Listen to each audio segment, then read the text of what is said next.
been working on urban watershed and stormwater management for over 15 years. She is a team member of the Pennsylvania office. Her expertise is in the development of watershed management plans, GIS analysis, and analysis of local codes and ordinances. She has a BS degree in environmental sciences from the University of Buffalo, and she also has a master's degree from the College of Environmental Science in Forestry and Environmental Science. So I'm going to turn it over to you now, Julie. Okay, thank you, Lee. Let me share my screen here.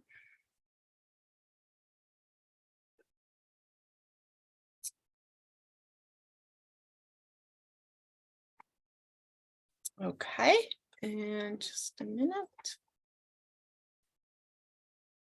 Okay, everyone can see the screen okay? Great.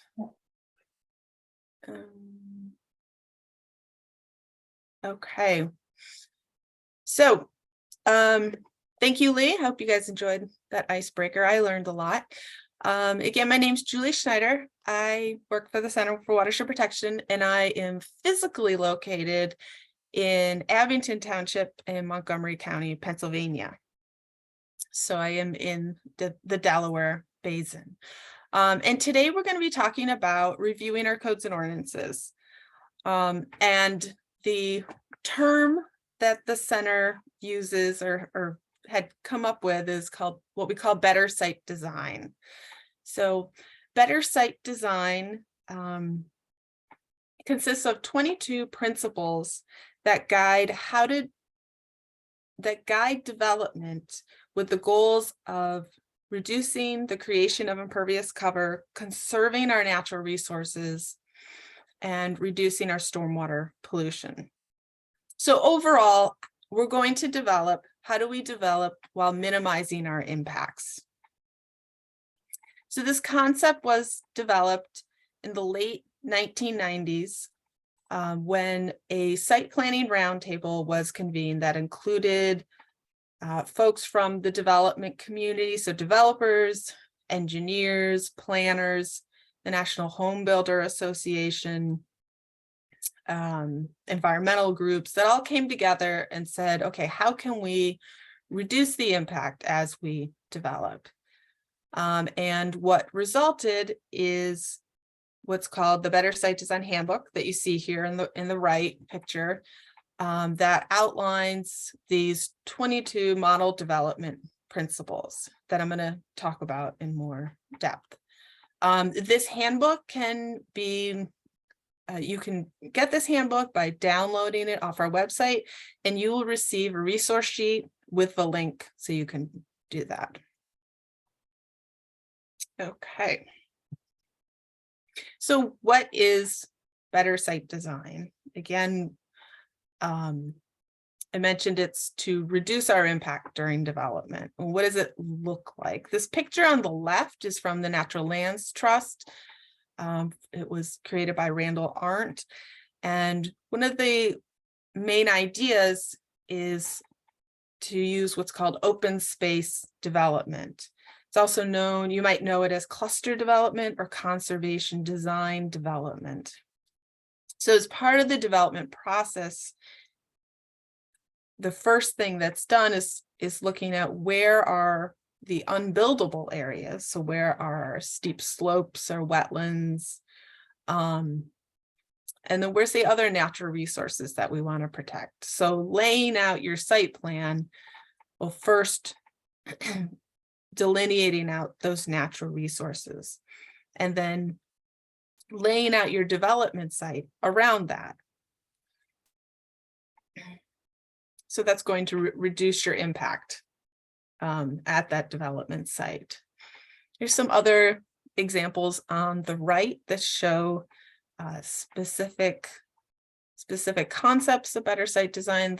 The top left photo is a green stormwater infrastructure practice that's treating parking lot runoff.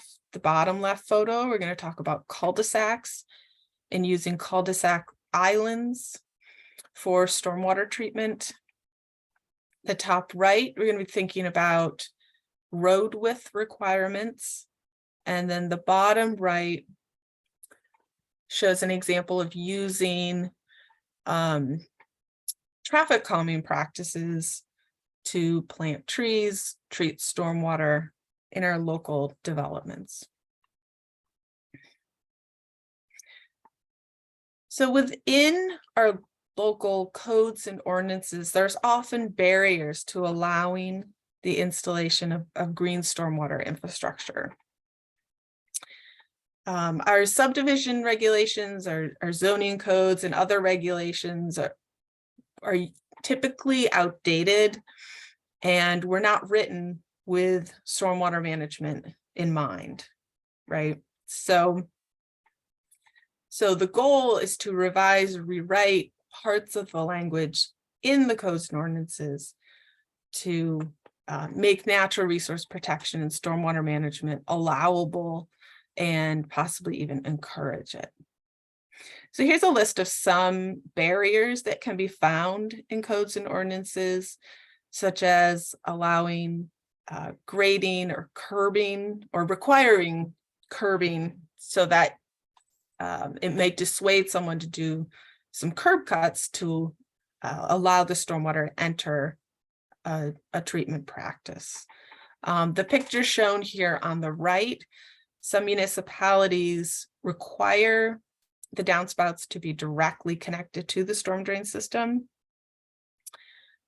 So this is just one example of a barrier where that can be changed to allow the downspout to drain into the yard where there is space. Clearly in this picture, there is not space.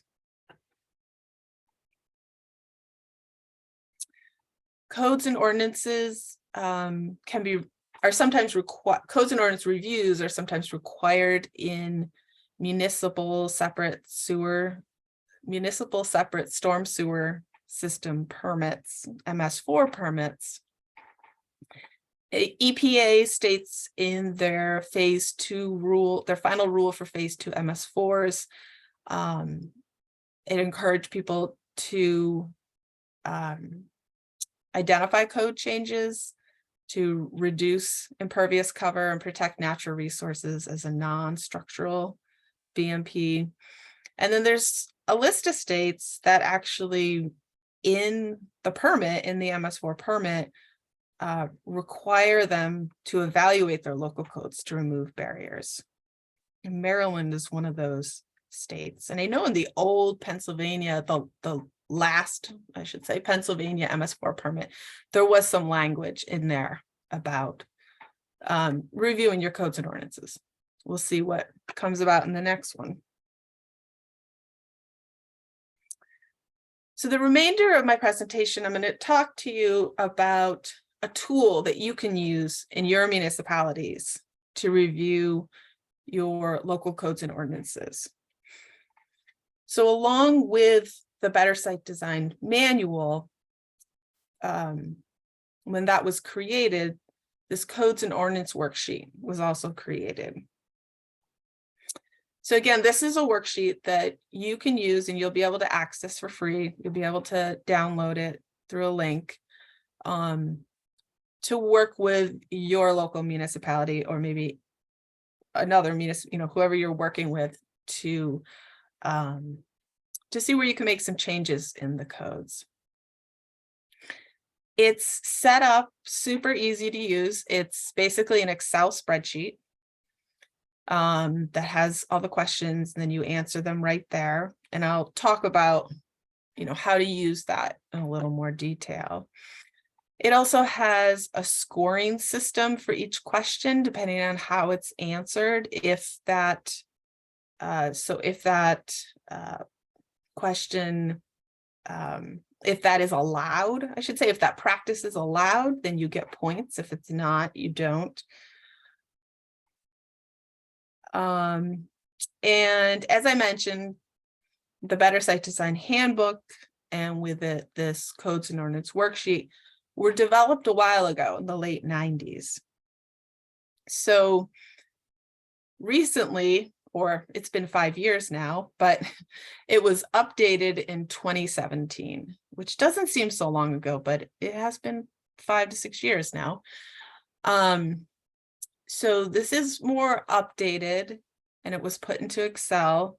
And one of the reasons it was updated is that a lot has changed since the late 90s in terms of how we manage stormwater, right? We've evolved greatly.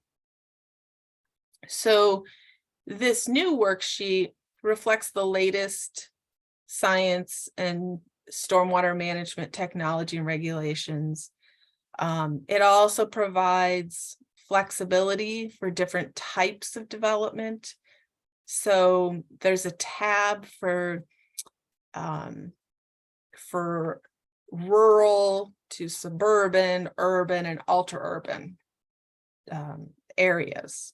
So depending on the municipality you're working with and what type of municipality, what type of setting they're in, there'll be questions that apply or don't apply to you. And again, there's a link to this worksheet in your resource sheet, which you will receive afterwards. So you can download this and play with it. So who should use the Codes and Ordinance worksheet?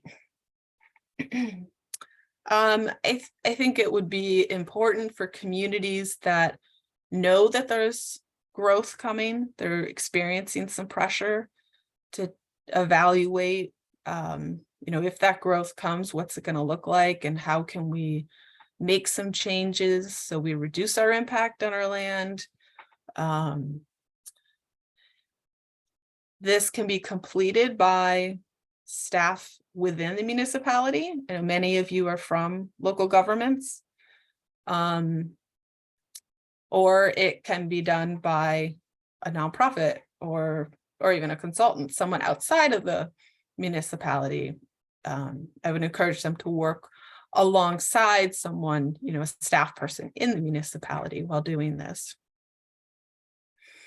As I mentioned, some MS4 communities are required by their permits. This isn't the case in Pennsylvania or New Jersey. I'm not sure about Delaware or New York. This can also, be helpful if you're looking at resiliency planning, sustainability planning, total maximum daily loads, where you have to reduce your pollutant loading to understand what your future loading could look like. How could you reduce that future loading? And there's other benefits, such as having more walkable neighborhoods, more open space, etc. So it can meet multiple efforts that might be going on in your municipality. So as I mentioned, the worksheet is modified for different types of communities. That includes rural, suburban, urban, and highly urban. So in the Codes and Ordinance worksheet, it's an Excel spreadsheet. There's a tab for each type of community. So there are questions that pertain to a more rural municipality. And these are going to be focused on, trying to use the laser pointer. This is going to be more focused on open space development, larger lots, and characterized by on-lot sewer and water. And then as you move into a more suburban community, you're going to mostly single family residential and public water and sewer. Then as you get denser into an urban area, you're going to have more density. Again, have that public sewer and water and a more walkable, sometimes mass transit is available. So there's going to be questions pertaining to that aspect, like there might be structured parking questions, for example. And then when you get into your cities, this highly urban environment, most of the development's going to be redevelopment. So there'll be questions pertaining to that specific aspect of a highly urban community. So when choosing which one to use for your community, you might want to just take a look. Maybe you fit kind of in between. I would say my municipalities, maybe a little bit suburban, a little bit urban, because we're walkable and we have mass transit, but we're not as dense.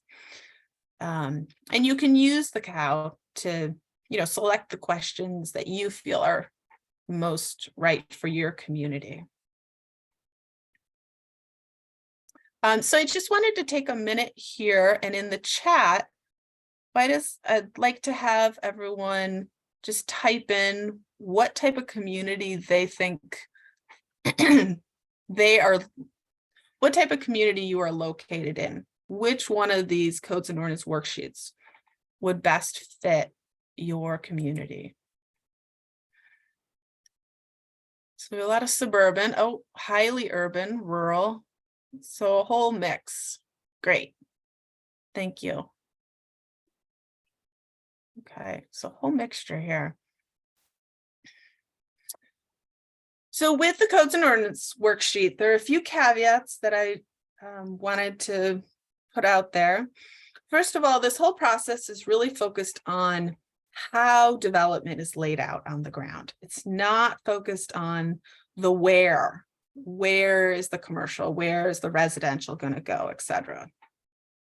It's focused on how that development's going to look. What are codes and ordinance dictate that development is going to look like on the ground? Second,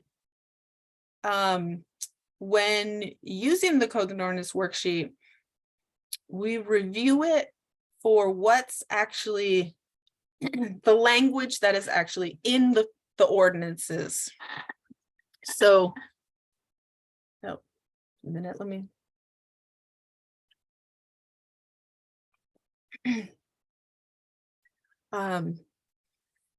So you might find that standards in the municipal code can be different than what is put on the ground. So for the review, we note what is actually in the standards.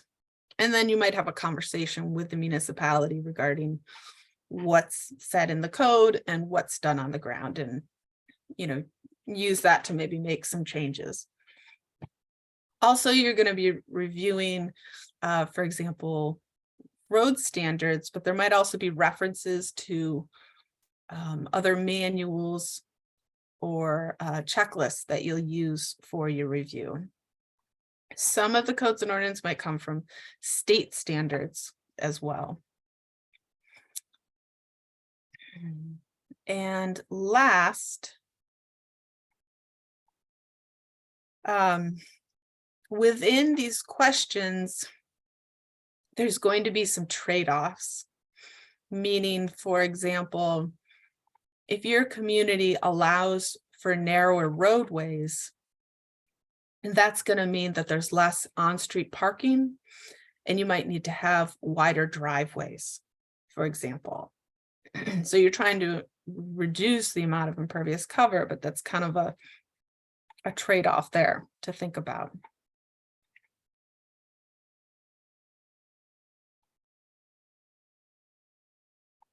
So there's 5 main steps in completing a codes and ordinance worksheet.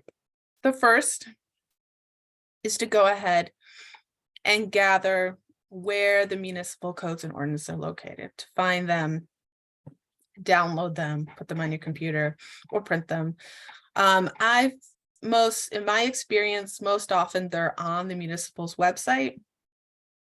So they're typically a link to a company called like MuniCode, where you can go in and find all the codes and ordinances. Sometimes there's just like the document itself can be downloaded in a smaller community, but they're often very easy to find. Next, you should identify within the municipality who's the authority who's administering these rules.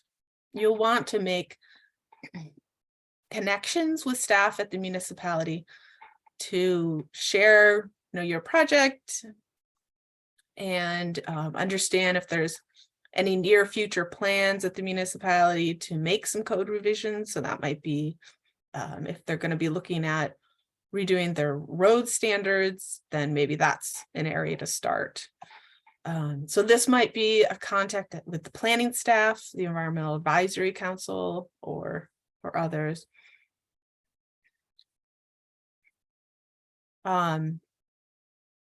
Next, you want to identify, as we were talking about, what type of community you're working with. So do we want to look at the worksheet for the rural community, the suburban, urban, or highly urban?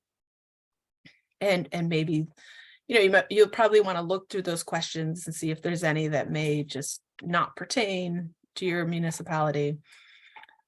Fourth is to actually do the code review. So you have the codes, you have your questions. So just start to go through the questions and find the answers in the codes. And the last is to use the codes and ordinance worksheet to score the questions. So these kind of go hand in hand. You're going to use that worksheet to identify what the answer to the question is and where you found the information in the codes.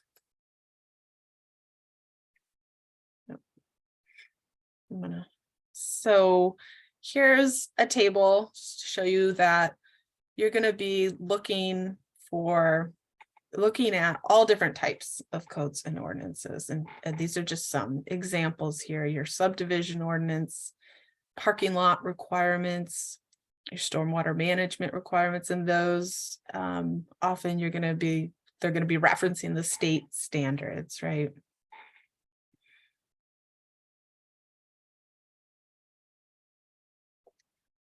So scoring. Again, here's the codes and ordinance worksheet.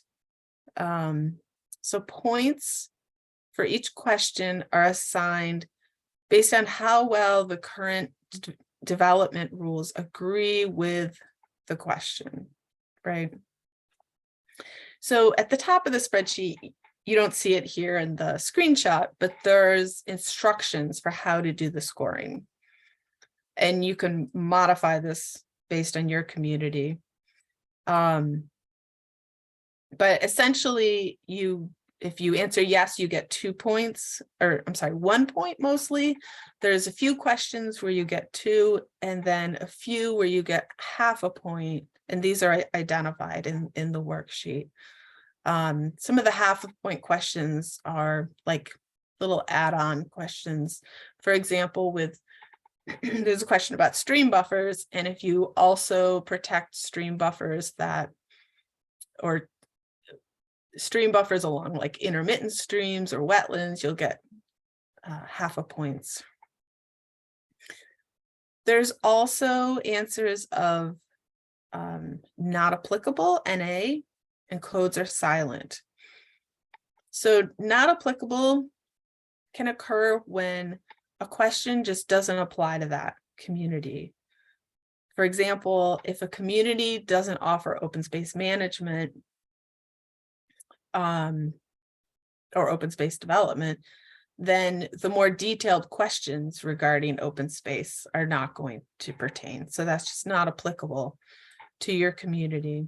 And then sometimes you're not going to find an answer to a question. You can do like find keywords, which can help a lot in your reviews. And you might just not find the answer and say, I don't see this anywhere in the codes. So you're going to note that. We call that codes is silent.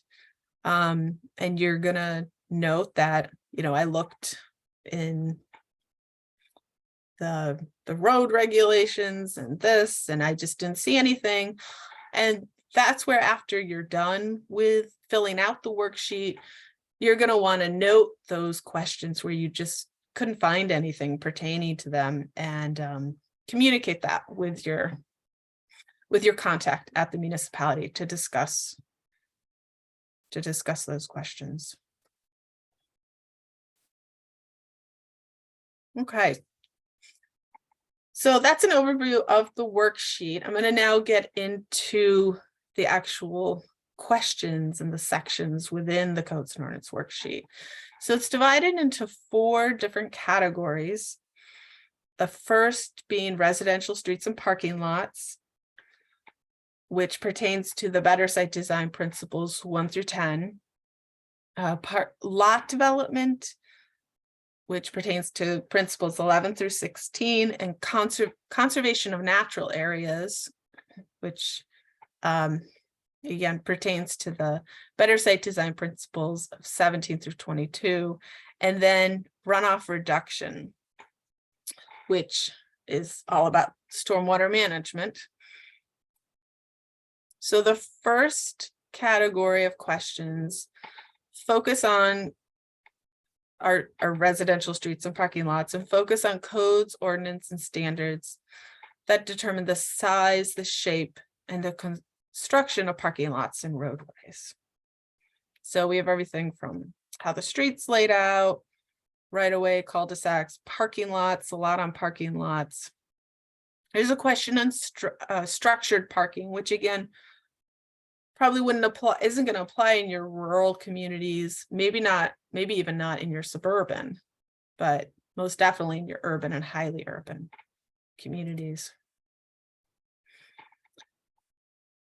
So the first set of questions on cul-de-sacs, and the idea here is to minimize the number of residential street cul-de-sacs and incorporate landscape areas to reduce their impervious cover. So when we do have cul-de-sacs, let's make sure to have that circle in the middle that has some landscaping. Potentially that could be used for stormwater treatment. We want to minimize the radius of that cul-de-sacs that can create a significant amount of impervious cover. And what's important is to still be able to accommodate our emergency and maintenance vehicles.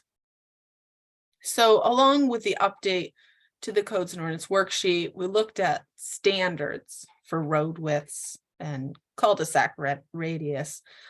The International Fire Code requires a minimum of 48 feet radius. And our picture down here, which is kind of blurry, I also want to consider alternative turnarounds. So here's your example of the cul-de-sac with the island in the middle, a smaller cul-de-sac, hammerhead where you're going to go in and you're going to do a 3-point turn, and a loop road. So those are alternatives to street ends that create less impervious cover. Street width is a factor that you're going to look at. So we want to, the questions in the code and ordinance worksheet get at minimizing that pavement width. Again, you want to consider that the fire trucks, the maintenance vehicles, emergency vehicles need to get around. So sometimes when we're working with a municipality, we get the fire truck to come out to see if they can go around a narrow road just to prove that it can be done. So the top picture is showing that fire truck coming around this community with narrower roads, and on the bottom here,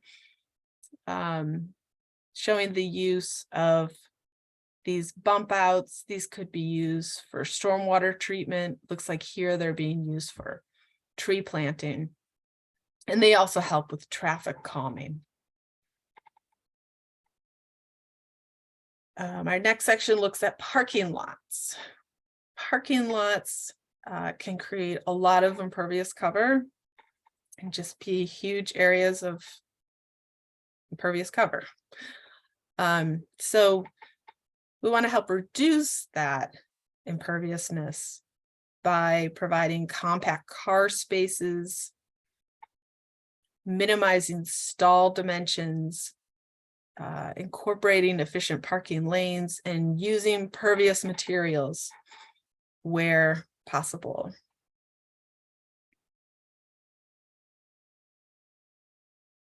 And then looking at how we treat that stormwater runoff from the parking lot.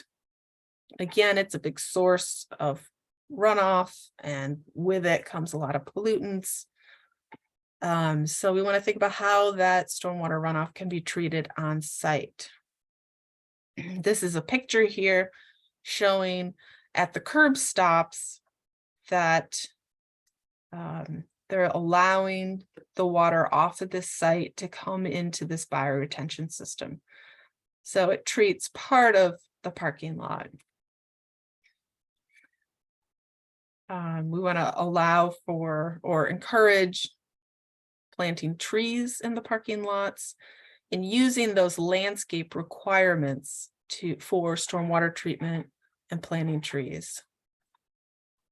Greening our parking lots, right? So here I wanted to pause for a moment. We've talked about a lot of principles pertaining to parking lots, minimizing the amount of impervious cover, treating that stormwater runoff. This is a picture from Google Earth of a parking lot in a shopping center. And I wanted to take about a few minutes to have you guys respond to what you're seeing here, and using the information that we've discussed, how you might change this parking lot using those principles we've discussed, what you might change here. So you can jot a few ideas in the chat, or you can come off mute if you want to talk. So what could we do in this parking lot to treat some stormwater runoff, to maybe before it was created, to minimize the amount created? Let me see here. A couple responses in the chat box. Yeah, thanks. I just opened. Okay, yeah, using striped So areas. we have grass areas and striped part with curb cuts. Yep, right. Required planted islands, median trenches, add trees. Yeah, I mean, this is a really good one because there's really not much here. They have some landscaping around the edge. A lot of empty spots, maybe eliminate a portion. Yeah, this is a fairly empty parking lot every time I go there. Rain gardens, bioretention, pervious pavement for parking stall parts. Great. Some great ideas. Okay. Let's see, 2 more. Buffer with perimeters with water quality soil cisterns. That's a great idea. Okay, thank you, everyone. Give you a chance to chat. Okay. Let's move on here. So next we're going to talk about lot development. So this focuses on the regulations that determine the lot size, the lot shape, housing density, and the overall design of the development. So open space design, we did talk about this a little bit. So again, this is where we're going to first identify our unbuildable wetlands, our floodplains, steep slopes, and protect more as well, protect more natural resources, and then cluster these residential homes. So put those all together. And the idea is to have the open space as larger areas that then can have more of an ecological function instead of just tiny little pieces associated with each lot. And there's a whole series of questions regarding if you do have open space development in your community, the management of that open space. That's a important piece as well. So who's responsible for that open space? Is it the homeowners association, and is there funding to do that management? Or maybe if it's larger pieces, it could be a land trust. So making sure that that area actually stays as open space. Looking at setbacks and frontages. So we want to relax the side yard setbacks. let's see, this shows lot frontage. And relax those front yard setbacks to minimize the driveway length. So we want to be flexible on this lot frontage. And look at relax our front and side setbacks. Just looking, so here's a diagram of how lots, lot lines. So we have, let's see, this is, okay, the front lot line, the rear lot line, side lot. So this is your front setback and then your side setback. So often municipal codes will say that they want the frontage parallel along the roadway. So one way to encourage getting more lots on, or more houses on a lot, or reducing,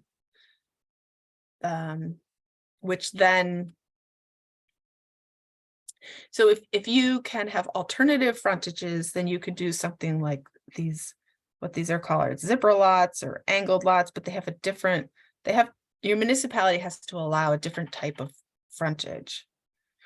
And allowing not just a parallel to the road frontage can then help to reduce the driveway length and the road width, or the road or even the road length, if that makes sense. So it's all those dimensions of how you lay out a house that then impact the length of the driveway, if you're going to do driveway parking, on-street parking, etc. The other aspect is looking at our driveways.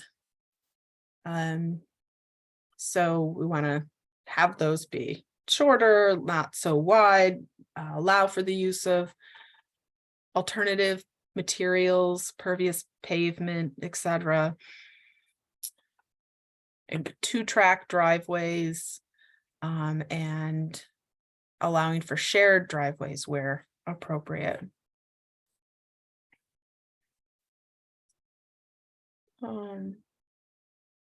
There's a question here. Is the intent to minimize drive and roadway widths? Yes. Right. So we're trying to reduce that impervious cover. Our next section is natural areas. This is protecting existing natural areas, incorporating open space, which we talked about. Stream buffer systems. We all know that stream buffers are great for our streams to provide shade and the woody debris or the aquatic insects. So there's several questions pertaining to stream buffers. Just, do you have a stream buffer ordinance in your community? And then, does that stream buffer ordinance go sort of the extra mile to include perennial streams, intermittent streams, wetlands? We put in a minimum buffer with a 50 feet, but encourage more than that. And 50 feet, I know, can be hard to get in many places. And including expanding also to wetlands and your steep slopes, your 100-year floodplain that we discussed. Clearing and grading. We want to limit the amount that's cleared and, of land that's cleared and graded to build the lots to allow access to the construction site.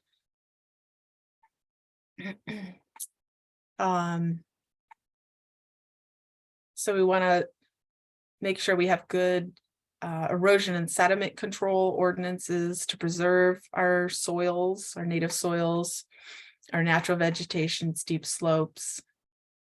limit the amount of the site that's cleared and graded. And make sure those limits of disturbance are shown on the construction plans, but also at the site, as shown on this picture. There is fencing to show, we're not going to take our equipment into this grove of trees here. So we want to keep the sediment on site, keep as much natural vegetation as we can. And our next series of questions goes along with this, talking about tree conservation. So we want to protect our trees during development. You can have ordinances that say that you have to conserve some portion of trees at the site. So those are going to be marked off before any construction occurs. And you want to protect the critical root zone of the trees, what's often called the drip line. So this is the area of like the outermost branches and leaves down. And then if you make a circle around the tree to that length out, that's your critical root zone, which is important for the survival of the tree. So this picture here, hopefully you guys are all shaking your heads at this. This is not what we want to see at a construction site to preserve our trees. So I thought we could take a minute here in the chat. Why doesn't everyone identify a few bad practices that are going on here at this site as shown in the picture? So what needs to be corrected at this site?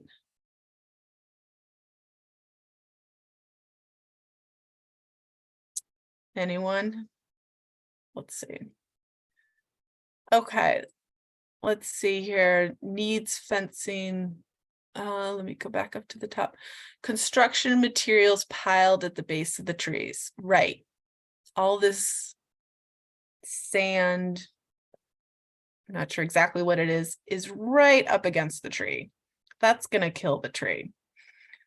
We have these concrete blocks, again, all in and amongst the trees.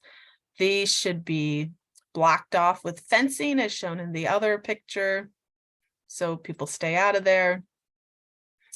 Use adjacent parking lot for stockpiles. Oh, good eye. Yep, there's a parking lot back here. So you want to keep those away, have a designated spot for all these materials that is clearly away from this vegetation that we're trying to keep on site. Oops. So now I'm going to show you, this comes through, a better picture. So this is what we want to see at a construction site. So again, here's your tree. You go out to the outer branches and leaves and go down, and that's our critical root zone. And on the other side, so it's fenced off. There's no materials being left in there. And here's our crane outside of the tree. So that's what we want to see. And our next set of questions looks at runoff or address runoff reduction, which is essentially the way that stormwater is managed. So traditionally, our stormwater management was to control the peak rate of runoff. So it was detention. It was using stormwater ponds. Well, we've evolved. Stormwater management has gotten better.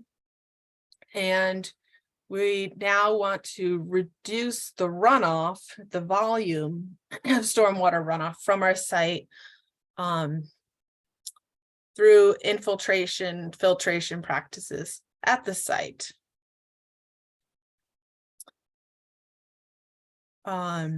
So we want to review our stormwater codes with that in mind. Make sure that there is language in our codes and ordinances to maintain these practices, these green stormwater infrastructure practices, because if you're not maintaining it and it's not functioning, then you spent a lot of money for nothing. And think about allowing for off-site compliance. If your site is just a tricky one and you can't do a whole lot of stormwater management on the site, then allowing for that stormwater management to be done elsewhere can be helpful. So there's questions pertaining to rainwater harvesting. Someone brought that up in terms of that parking lot, that example parking lot we looked at. So harvesting that rainwater, and you have to have a use for using that rainwater, right? As we talked about, looking at your stormwater codes and looking to see if they reduce the post-construction runoff. So again, reducing that volume of runoff on site instead of just the old way of doing it with just controlling peak runoff, and thinking about if you do require a reduction of the stormwater runoff from your site, then having maybe a pre-construction meeting or where you work with the municipality to think about how, where are the areas on the site where we can treat that runoff. And you're going to want to protect those areas so they don't become compacted, et cetera, during development.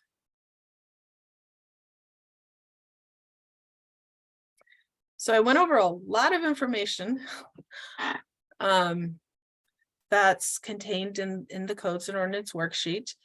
And you can, if you're using this in your municipality, you might decide we're just going to focus on the stormwater aspect, or we're really going to focus on tree conservation, or whatever might, be the focus in your municipality. But I wanted to just wrap this up with talking about the last step, which is kind of the beginning of a bigger step. So you've gone through the codes and ordinance worksheet, you've identified where there's areas for improvement. So what next? What do we do next? You have a lot of information. What we often like to do is to go back and look at the results, look at the answers from the codes and ordinance worksheet, and highlight where there was a no answer. So no, we don't allow this. No, we don't have a stream buffer, or codes are silent, and go back to those.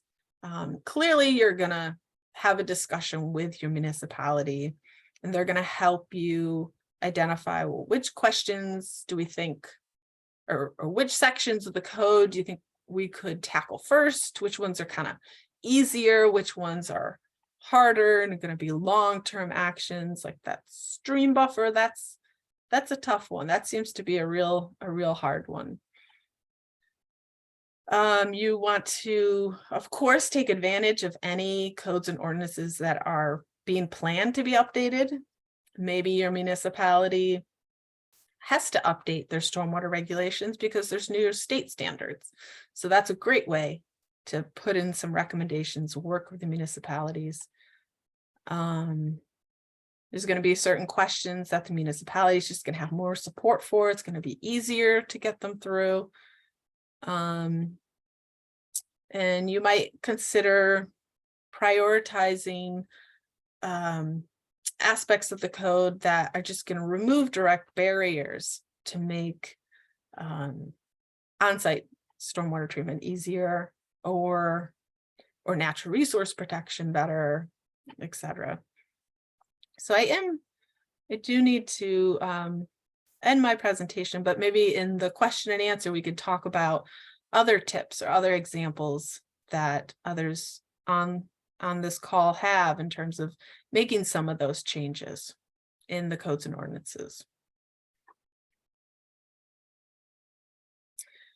So I now would like to introduce our guest speaker, Susan Meyerhoff, who is she's a program director of watersheds at the Pennsylvania Environmental Council, where she leads numerous water program planning, education, and collaborative partnership projects.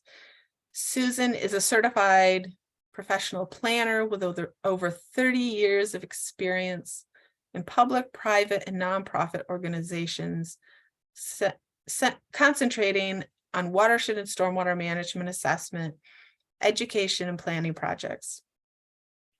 She holds a Master of City Planning from the University of Pennsylvania and a BS from Penn State University, and she's a member of the American Planning Association and American Institute of Certified Planners.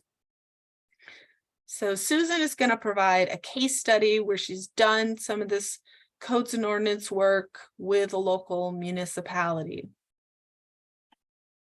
So Susan, I am going to stop sharing and let you share. Okay. All right. Yep. So good afternoon, everyone. Thanks, Julie, for the intro.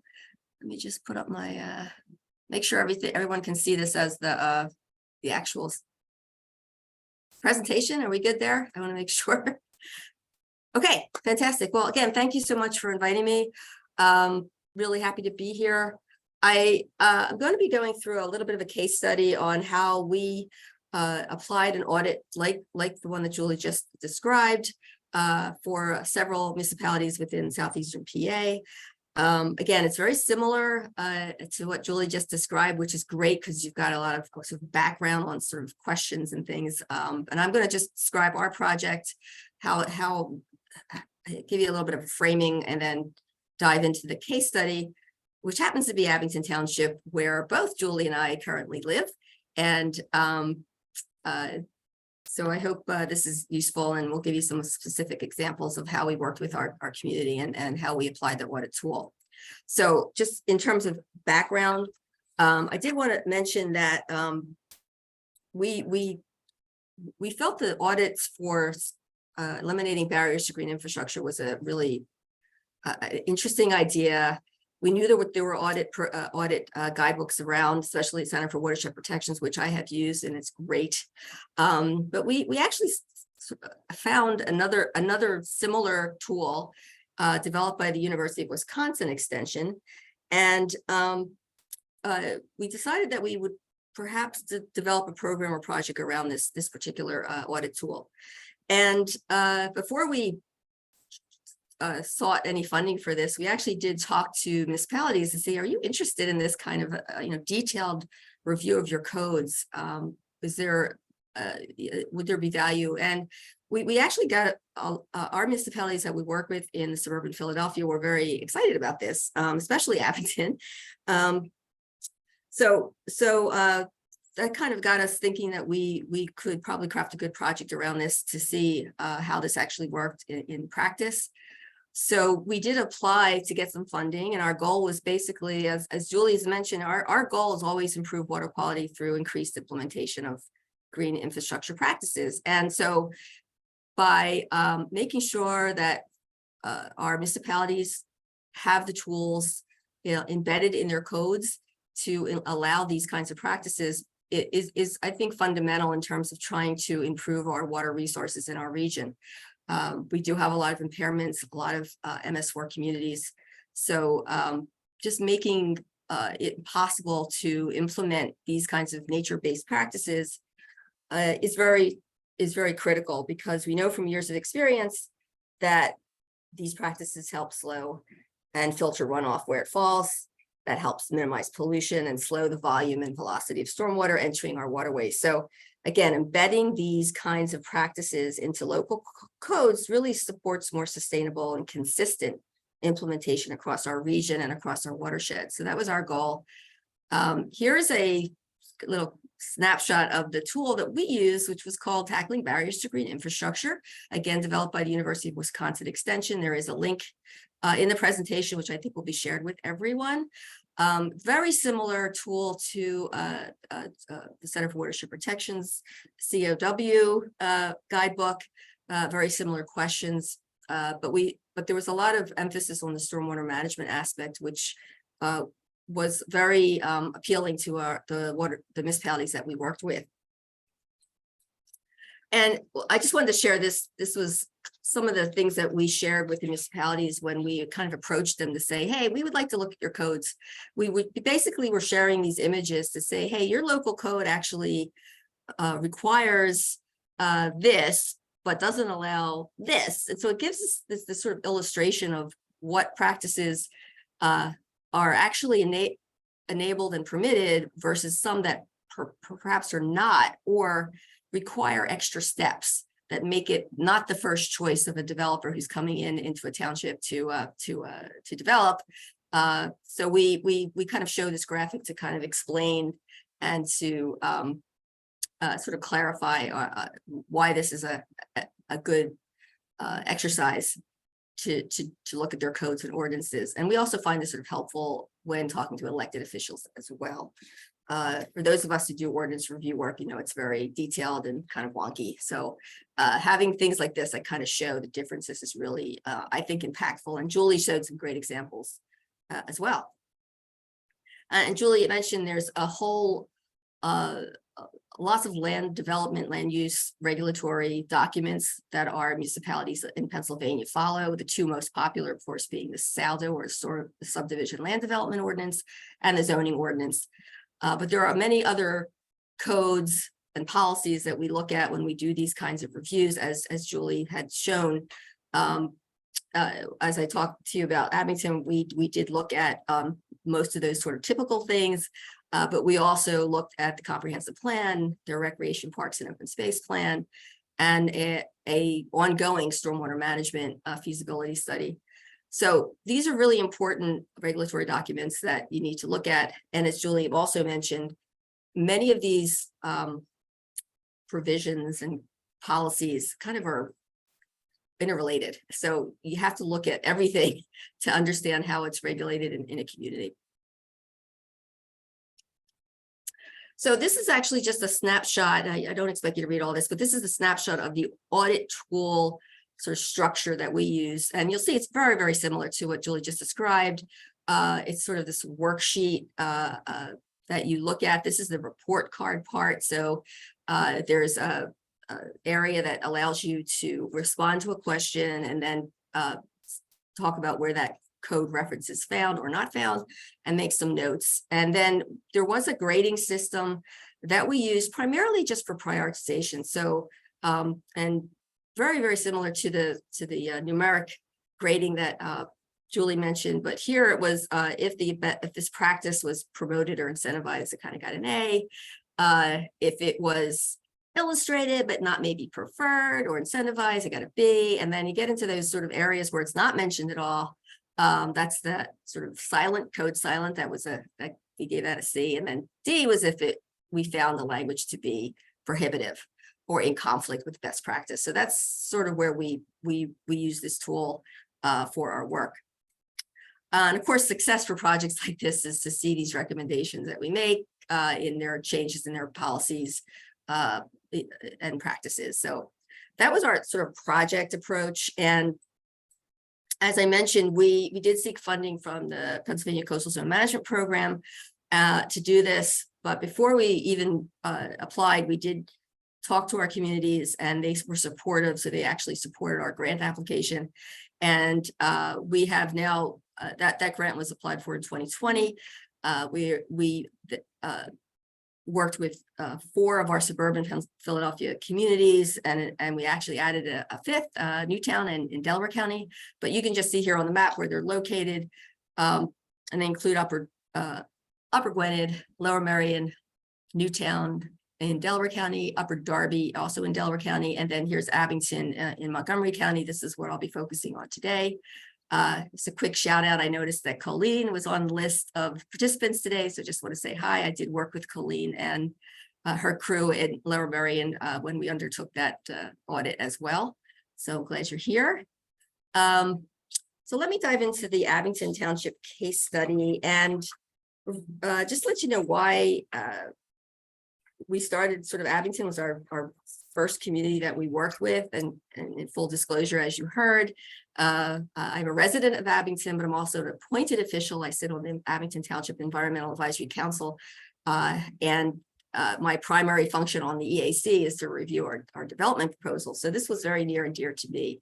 And Abington was, when we approached them with this idea, they were very excited about it for several reasons. One was that they were undertaking an update to their subdivision and land development ordinance. So that's really a critical piece of this, that they were already thinking about changing that. They were also in the process of updating their comprehensive plan and their open space plan. And in addition, they had just initiated what they called a stormwater feasibility study to evaluate additional stormwater management measures that could be taken in the township. So they were kind of excited about this and were willing to work with us. And I think that's really critical when you are doing these audits, that you need to have the buy-in from the municipality and to make sure that they are willing to work with you and provide a liaison or a team to work with our crew, which they did. And in each case, in each of those municipalities, we had a liaison, and in some cases a full team of township officials, their staff, from the admin folks that sat on their appointed commissions, and elected officials. So it was really really critical, I think, in terms of having these audits really be effective. So I'm going to just talk a little bit about Abington, just to give you sort of some additional framing. It's considered a mature suburb, as Julie had mentioned, pretty urbanized with a 58,000 population. As you can see here, we're located kind of right in the center of the southeastern Pennsylvania area. This is the Delaware Valley Regional Planning Commission's 9-county service area. Montgomery County is right just west of Philadelphia. This is the entire Delaware Basin. I just wanted to give you some orientation here for those who aren't from the region. And this is Abington right here. It's sort of right in the middle here. I think what's really important here about the township is, if you see, we have a lot of housing units, and most of our infrastructure was built, about 80% built prior to 1960. And this is kind of critical, going back to what Julie mentioned, understanding the characteristics of your municipality is really important. So much of the township was developed way before there was any kind of stormwater management control or stormwater management infrastructure in place. So this is a community that is primarily developed, and most of the new development that comes in is either redeveloping areas, or when there's a change of land use, such as something happening around our region now, where there's a existing a commercial mall that's not doing well, and there has to be a change in that commercial district. So those are things that are happening in Abington, as well as others in the region. Quick, some other facts about Abington. We have 3 major watersheds, several that have headwater streams right in the township. I know, again, it's kind of hard to read this, but the 3 are Pennypack Creek, which is this sort of pink and yellow here. Then we have the portions of the Tacony Frankford watershed in our township, and then the final kind of third of the area here is the Sandy Run tributary to the Wissahickon Creek, and the Wissahickon is, of course, the tributary to Schuylkill. All of these eventually drain through the city of Philadelphia into the Delaware, and all are rather urbanized watershed areas, but we have all of them here in Abington. So lots of water resources. And from this land use map I'm going to show you here, yellow is residential. So you can see we have a lot of residential properties in the township. The larger areas that you see in green and blue represent open space or institutional land. So in a very developed area or developed suburban area, those are really where you have the largest land areas. So that's I just wanted to kind of give you this sort of overview of how this township, the township characteristics. And as Julie mentioned, when you do these audits, it's really important to understand these characteristics especially in terms of stormwater management. Okay, so moving on, here's again, and I don't expect you to read this, but I just wanted to do the comparison. This was the tool from the Wisconsin Guide. we sort of adapted it, took the questions and sort of customized it to our communities. The tool in Wisconsin was actually developed for coastal communities, so we kind of customized it a bit, took out questions that weren't relevant. That was, again, something Julie mentioned. And working very closely with our municipalities, we also went through all those questions and had them sort of tell us which ones weren't ones we needed to spend a lot of time in, because these kinds of audits take a long time, and we wanted to really focus on the most impactful and most likely to be adopted recommendations by each municipality. So this is just an example of how we adopted this or adapted this into our spreadsheet. And I want to sit for just a couple seconds here to give you a little bit more of an overview of how we developed the recommendations report. As I mentioned earlier, we worked really closely with Abington's Township staff. We developed that. We did the audit, that full report card. That it was a huge Excel spreadsheet with 12 different tabs on it. Each tab was related to a specific topic, from landscaping to parking to stormwater to post-construction stormwater. And within each of those areas, there could be anywhere from 5 to 10 questions. So lots of questions, up to about 100 different questions. So it was really key as our staff initially did the review, that we have the municipal staff really work with us and evaluate our first sort of working of the audit tool. So when we first completed that big spreadsheet, we then turned it to the municipal engineer who reviewed it. And again, this was all worked out with the township administrative staff, who was very supportive.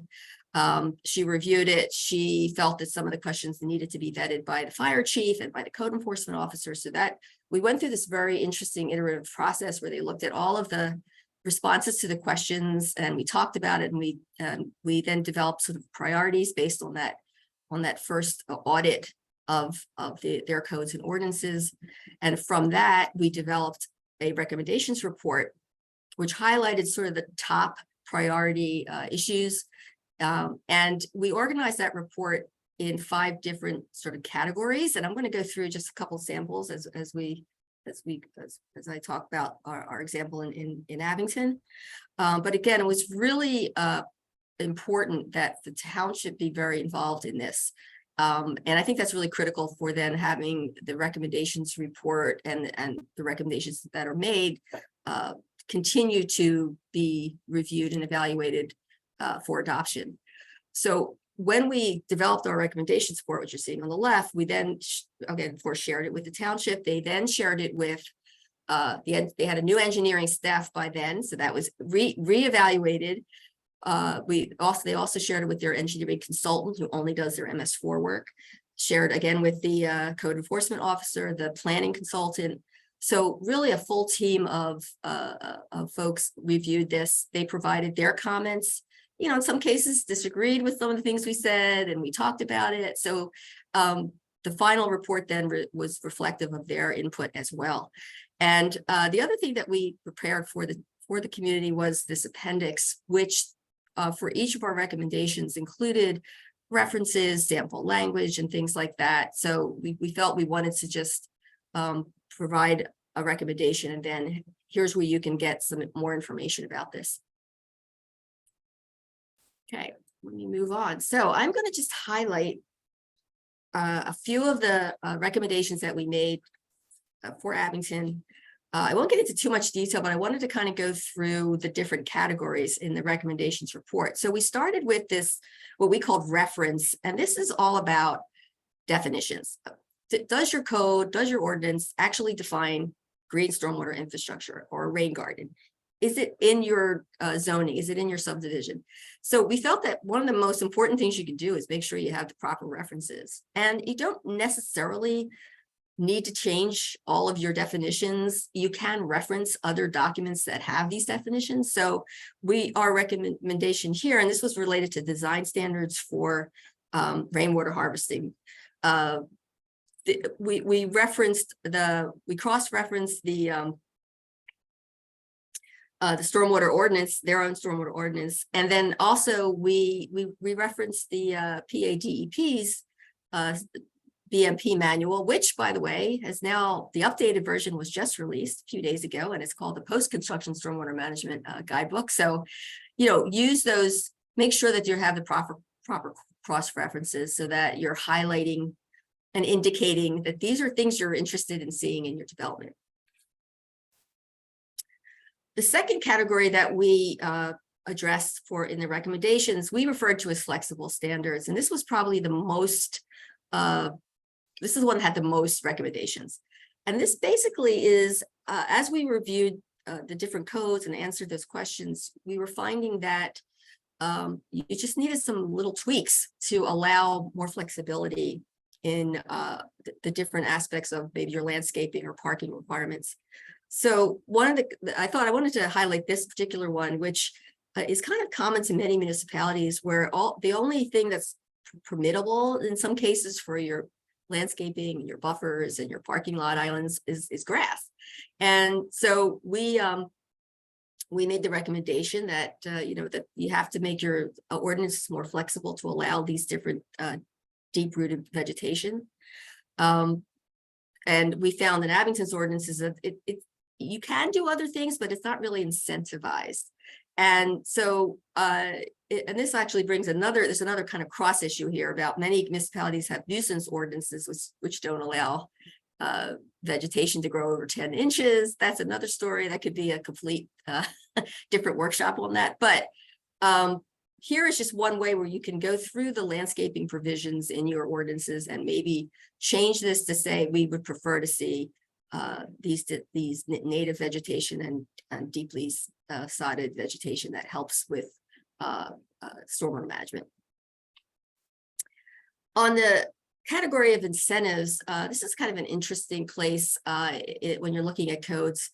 And as someone who actually reviews the land developments that come into our township, this is one that I found a little bit lacking. So we wanted to say to them, the only incentives that are provided in the code in Abington was really for green roofs and only applied to one of the many zoning districts. So we basically said maybe consider opening these, making your incentives for more green infrastructure practices and then allowing those across all of your zoning districts. So this was something that we recommended and they're considering at the moment.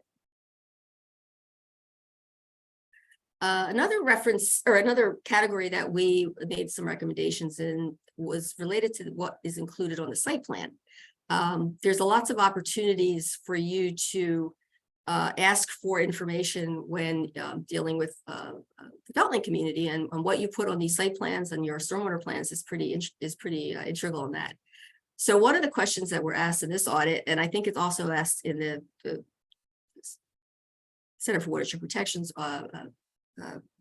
guidebook, is do you include stormwater measures and techniques on your preliminary or sketch plan when those are initially brought into the township for review? So in many communities, these are actually not, these are an option, they're not usually required. But again, as a plan reviewer, when I would see a preliminary site plan or final site plan, the stormwater management has already been designed and put into these plans, and it's extremely hard for you to say, well, how come you didn't put a rain garden here? So if you approach the township at this stage where you're just doing a sketch plan and you're trying to understand, requirements, it would be great to be able to include more detail about the drainage and runoff. And it can't be that, I know it can't be really, really highly detailed, but you could say, we're interested in doing nature-based versus traditional pipe and underground storage. So this is another place where a slight tweaking could be done to encourage more information at this sort of preliminary level where there can be influence on how the stormwater management and drainage is designed. So I know I want to make sure we have time for questions, but right now we were we submitted our recommendations report back in June, and we were invited to present to the Board of Commissioners. They have an infrastructure subcommittee, so we made the presentation and discussed the recommendations with the subcommittee. And the townships right now is evaluating all the recommendations and comparing it with the updates to the saldo and all the different things that they're going through now. As I mentioned, the updates to the comprehensive plan and the open space plan. So this is what's happening right now. They are reviewing it. So we're looking forward to continuing to work with them because we feel this is really going to be integral in terms of incentivizing more green infrastructure in the township. And again, if we do this across our many townships and many municipalities in our region, then maybe there's a lot more consistency with what we're seeing in the development of the different development proposals across the region. So I'm going to stop there because I think I'm at time, Julie. So I'm guessing there's lots of questions, but I can't see it that right now. But yeah, thanks, Susan. That was wonderful. Lee's gonna take control. All right, I'm gonna stop sharing then. Yeah, that'd be great. Yeah. Okay. All right. So I'm going to open it up to questions now, and this is questions for either Julie or Susan. I saw a couple questions came up earlier during Julie's presentation, so I'll give you a moment to take a breath and a drink of water, Susan. It's amazing I can talk that long. It's amazing. So Julie, this question came up when you were talking about the alternative lot configurations. Mm-hmm. Is the intent to minimize drive and roadway areas? Right. Yes, it's a short answer. So see if I can explain this more clearly. So the front setback, so is that distance from the road to the house. So that's going to have an impact on the length of your driveway. If we're thinking about impervious cover, right? So if we minimize that, we'll have shorter driveways. But having shorter driveways means more on-street parking, so you might have to increase the width of your roads. And then the size of that frontage, the length of the frontage, and the side yard setbacks, again, are going to impact the length of the roadway. That makes sense. So again, it's those trade-offs of we're trying to reduce the amount of impervious cover put down, but and thinking about how we lay out that lot and how that can impact, in this case, the driveways, the road width and length. I figured I'd just show the slide again. And then the bottom of that slide is just showing alternatives. If there's more flexibility in your front lottage, that it doesn't have to be parallel to the road, then it's allowing you some alternative layouts. Right, thank you. And that was a question from Regina. So I don't know, Regina, did that answer your question?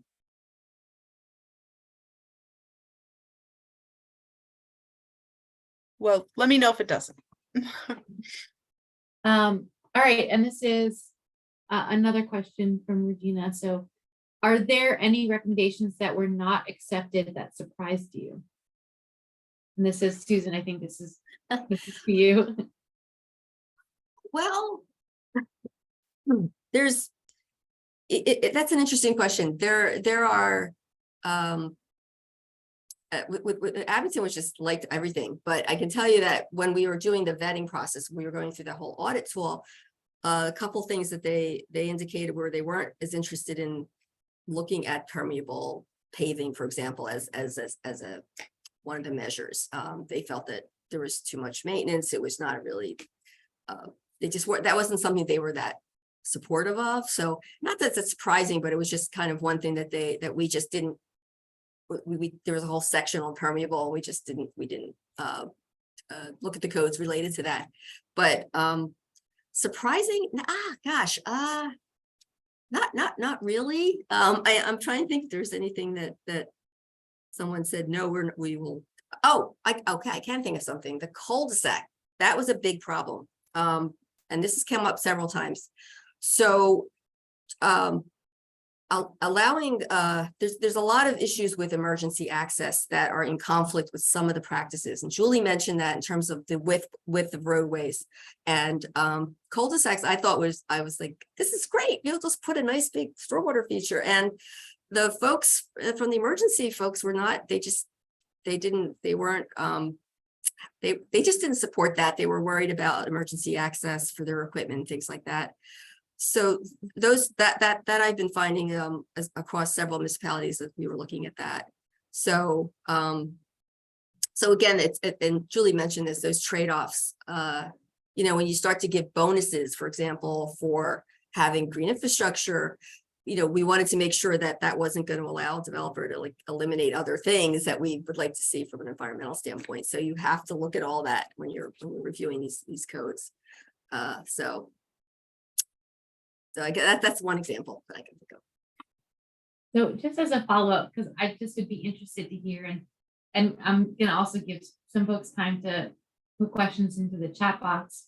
But for both you, Julie, and Susan, what are some of the most challenging changes to make? So you're talking about like emergency vehicles and their concerns with the cul-de-sacs, and I'm just wondering, are there any other suggestions on the code and ordinances worksheet that have proven to be challenging when working with multiple stakeholders?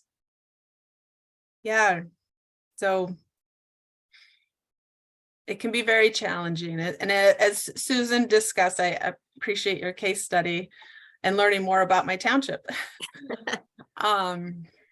It really is integral to work with, to partner, to coordinate with the municipality, to have staff that support this effort, and especially staff at the top, whether that's the township manager, the county executive, whoever that is. It can be highly political, as you can imagine. We worked in a southern county probably about a decade ago now, and went through the codes and ordinance worksheet, working with the staff. They were on board with this idea.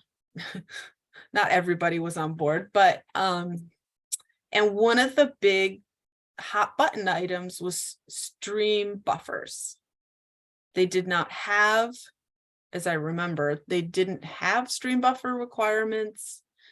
And some folks at the county really wanted this effort to help move that forward. And that's a tough one to start with. That's a really tough one, because you get into the conversation of it's taking land, and yeah. So that's one you don't want to start with. The municipality is saying, we want to do this, we're on board. But yeah, you really do want to think about where are some easy wins. So don't start with roads, cul-de-sacs. Don't start with stream buffers. Parking lot's a good place to start. I found it.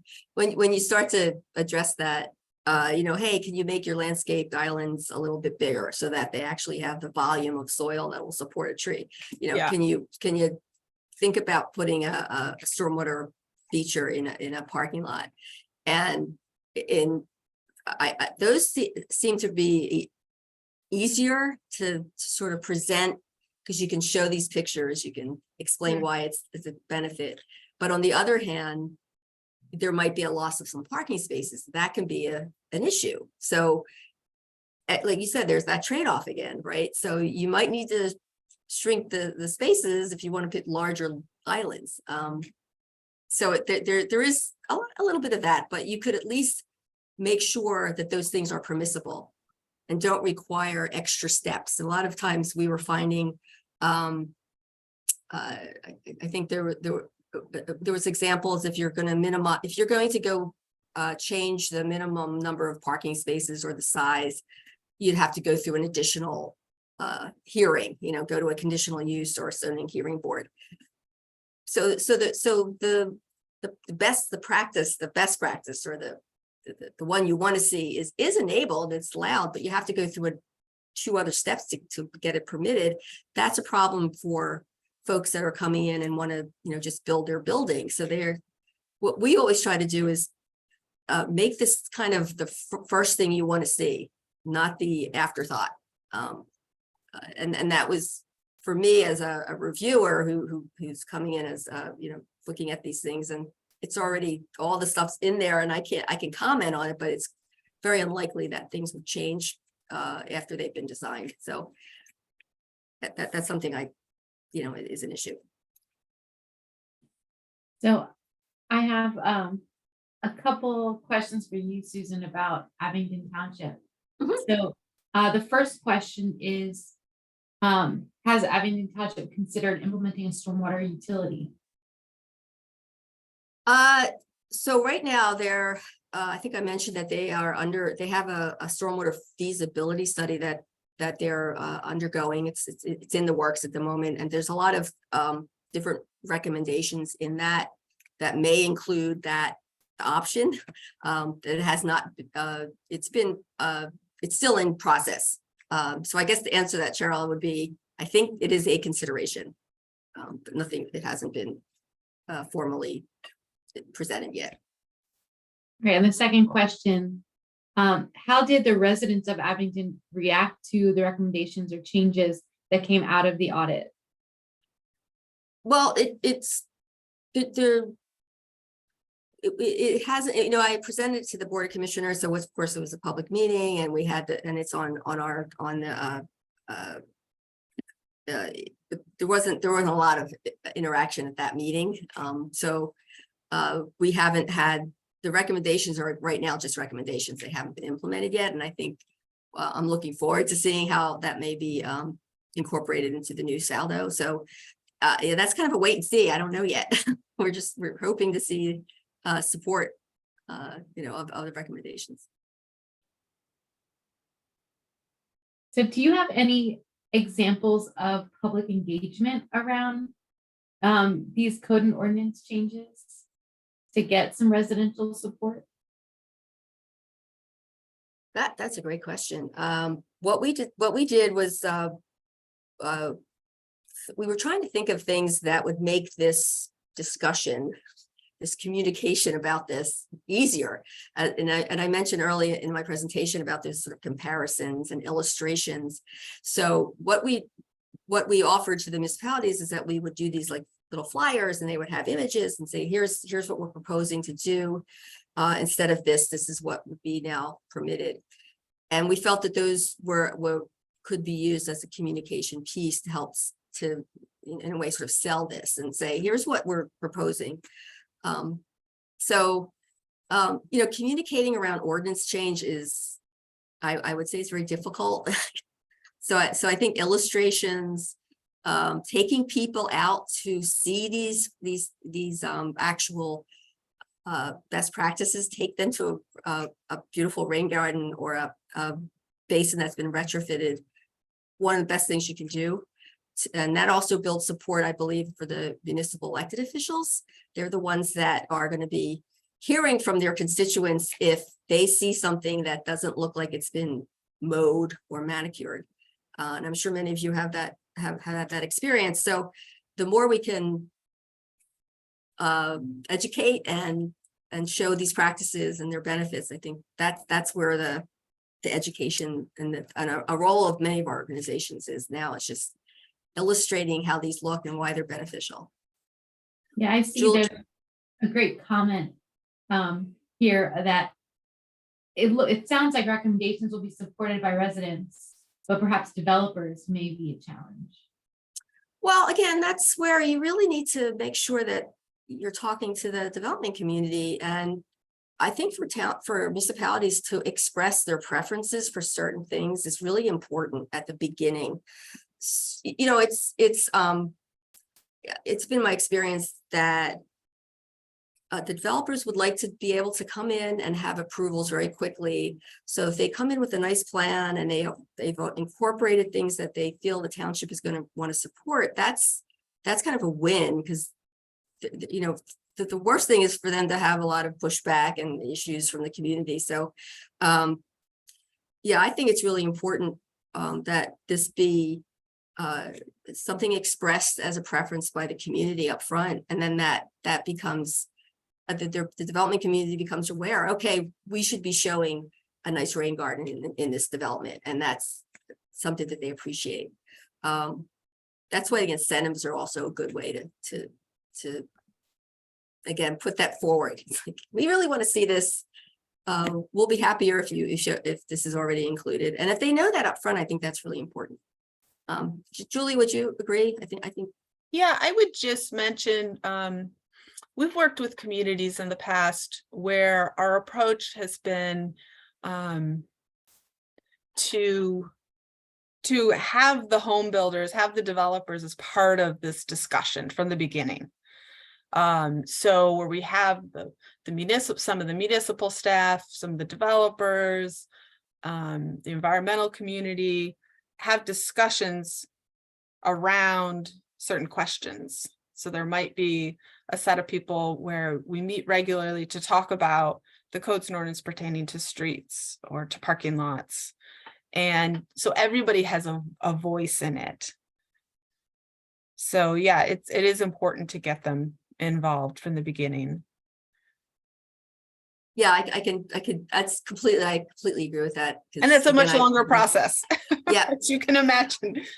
But the idea is that everyone's on board, and then right before you go into the site design process and spend a lot of money on developing, you know, drainage plans and technical specifications. And I saw the question about pushback, and I could tell you, like, just from my appointed official as a, you know, asking a developer after all those plans are submitted, oh, can you maybe consider doing a rain garden here? And they're not really supportive of that, because they've already invested in a specific way that they're developing the site. They met our regulations. That's really critical, you know. So again, it's just the audits, I think, are really useful in changing some of the language to show that the municipality is preferring to see nature-based approaches as the first choice versus, you know, more traditional infrastructure. And I think, as Julie mentioned, several states, that this is a requirement for their MS4 permit. And I'll add Wisconsin to that, Julie, because I did find out that when I did speak to the folks at the extension there, and they said, yeah, after we did them, it was actually put into their MS4 permit that they had to do this code and ordinance review. So yeah, I mean, it doesn't say they have to make the changes, which is true. Yeah, okay, well, it's a start. But it is no, I'm not saying, I'm just, you know, that's the hurdle, definitely. Yeah. So I'm gonna launch the quiz. So we'll continue this Q&A, but feel free to also participate in this quiz. If you do want a PDH or a CEU, this is a mandatory requirement.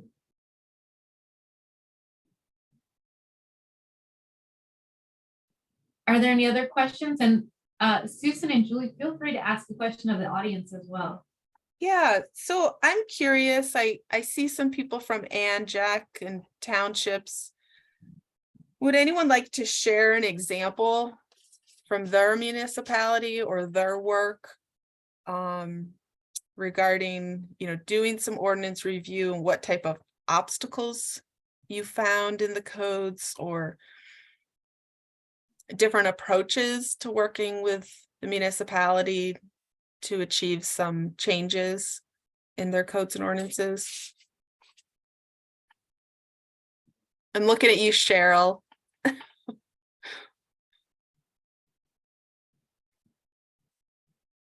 If anyone wants to share, they can just put it in the chat or come off mute.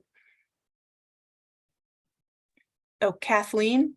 Yes, so in Yeah. my town, which isn't which isn't where I work in the Delaware River watershed, but in my town, the pushback we get is that the stronger the stormwater ordinance is, the more burden it places on borough staff. And the more hardship it may place on homeowners when we're talking about residential development. Commercial development's a little easier lift. Yeah, I understand that. That's, you know, what comes along with these different types of infrastructure is different maintenance and different training that's needed for staff. And you know, many communities don't have a lot of you know, public works staff to do this. So you're right. I mean, that there's I think that's the other trade-offs that we were talking about, that we want to encourage these nature-based solutions, but there's certain ways they have to be maintained. So it's, yeah, that's definitely an issue when working with communities, understanding their capacity to do that and the costs. We also have a comment from Kathy Redling, who says that they recently added tandem parking spaces for multi-unit dwellings. Oh, that's great. Shared parking is definitely one of the things that I know that's a question. And how is it received, Kathy? Do you know? Yeah. It actually was a little troublesome. The developer, I'm sorry, can you hear me? Yes, Yeah. yes. Okay, it was the developer's proposal, and our planning board had some concerns about it and the logistics, and it was really the developer convincing them. Environmental Commission and others thought it was a great idea in terms of less impervious, because it was an area very close to a stream and so on. So this was their solution, to put the one end of the area to be tandem spots. It's got lots of and eventually the developer, partnering with the environmental, amazingly, you know, told the planning type people and changed the ordinance to allow, because people misconstrue what a tandem parking is and how it's going to be used. Because most members probably don't live in multi-unit dwellings. So they don't really have firsthand knowledge. So this is an example for your community. This is like the first time this has been done. That's great. That's interesting that the developer wanted it. Well, they could get more units if they could meet the parking code requirements. Yeah, thanks for sharing. Sheila says, I've not gone through the ordinance review process before. Oh, it would be great to share with environmental commissioners. Yep. Sometimes parking is the limiting factor for density. Yep. Yeah, that's parking is one of those kind of tricky issues about codes requiring minimums versus maximums. I know that's one of the things that we talk about in our world. We shouldn't put minimums, we should put maximums in. But it's yeah, that's often a contentious area. But I also find that those are the places where you can have some real flexibility in how they're designed. I thought that picture that you showed at the beginning, Julie, was great. You know, there's tons of things you could do with that parking lot to convert it. There's so many parking lots of such opportunities. Yeah. Regina, did you want to add something to the conversation?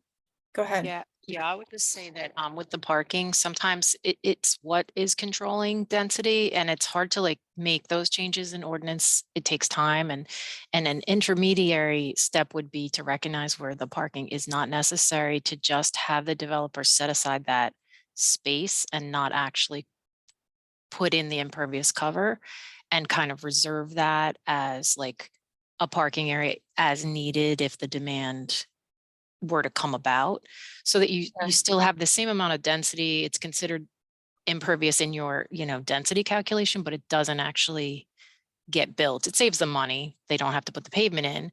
It saves you from having, more density than you're comfortable with without having to change the regulations. It's kind of like one of those bridge the gap approaches.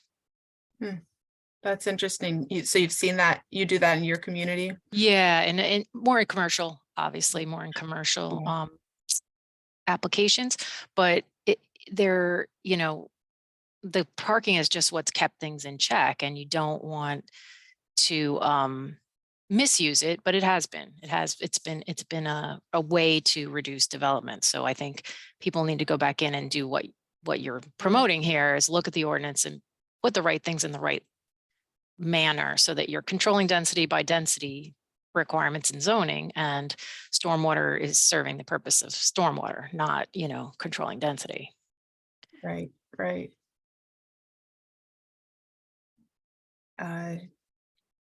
Sheila mentions she's in Secaucus. There is development right at the train station, and they had fewer parking spaces available than is the norm. That was the deal since they were right on the train line, have people who commute into New York City. Yep, sometimes they allow less parking spaces at train stations, at public transportation. All right, I have a few closing slides. We have about 3 minutes left. So to wrap it up, I'm gonna share my screen.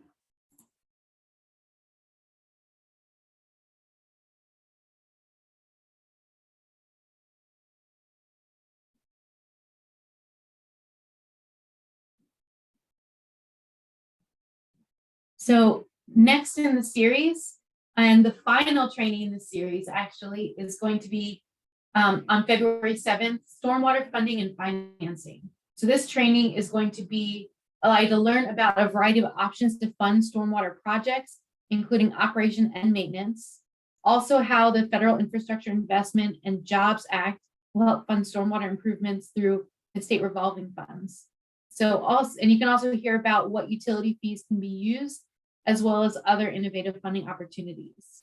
Our speakers are going to be Amanda Pollock, who works with Center for Watershed Protection, and it's actually a change of the guest speaker. It's going to be Will Williams, the Sustainability Director from the Bureau of Westchester, Pennsylvania.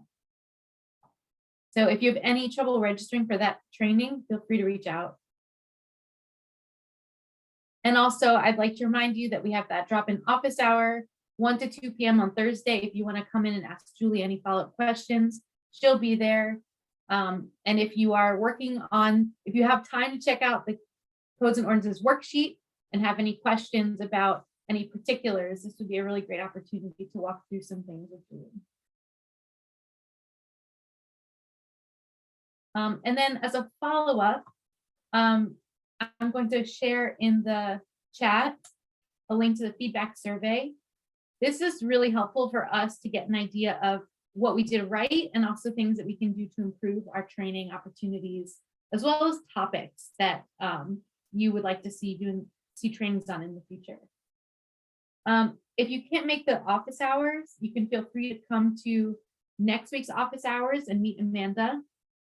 You'll check out, or we hope you'll check out this resource list. All the resources that Julie spoke about in her presentation are on that list, including the Better Site Design Handbook and those links to the Codes and Ordinances worksheets. So that's going to be available to you. And then as a reminder, again, if you want a PDH or a CEU, just let me know by the end of today. And we only have, or we're about done. I just wanted to bring up one last thing, because we've received some really excellent feedback from you all so far, from the previous trainings. And one thing that came up is those list of topics that you're interested in. And we have our 2023 webcast series. If you are a member of our Center for Watershed Protection Association, you get complimentary or discounted webcasts depending on your membership. And so I just wanted to put up there the list of webcasts that are coming in 2023. So if there is a training that you would like to catch, this is a great opportunity beyond just this virtual training series. All right, and then the last slide, is the thank you. So this is Julie and Susan's contact information, and I will share their presentation slides as well after the training. And you can also catch a recording of it. It's going to be on our YouTube channel. All right, thank you, everyone. Have a wonderful afternoon.